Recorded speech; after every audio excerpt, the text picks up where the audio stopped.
Sydney টেস্টে খেলা হচ্ছে না ভারতীয় অধিনায়ক রোহিত শর্মার, সেই গুঞ্জন ছিল আগেই। একাদশ ঘোষণার পর দেখা যায় গুঞ্জনই সত্যি। কিন্তু ঠিক কী কারণে এই ম্যাচ খেলানো হয়নি রোহিতকে, তা অবশ্য আনুষ্ঠানিকভাবে জানায়নি বিসিসিআই।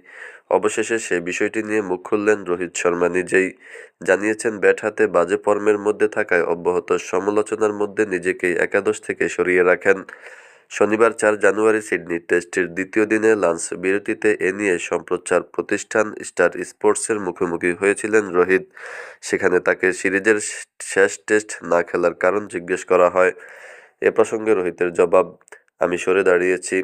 এখানে আমি একটা কথা বলবো, আর বাইরে থেকে মানুষ সেটা ৫০ রকম ব্যাখ্যা দেবে।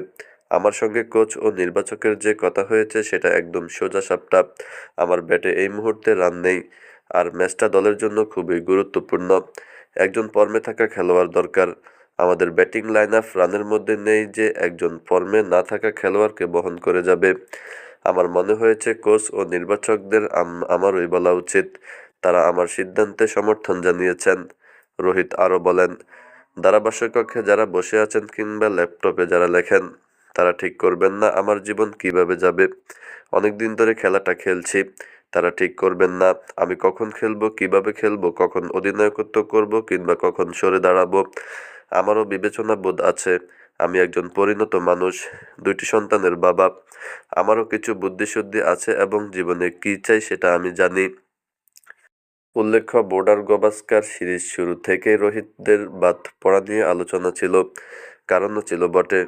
২০২৪ সালেই টেস্ট ক্যারিয়ারের সবচেয়ে খারাপ বছর কাটিয়েছেন রোহিত।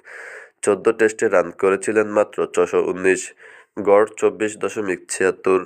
অস্ট্রেলিয়া সফরে ৩ টেস্টে করেছেন মোট ৩১।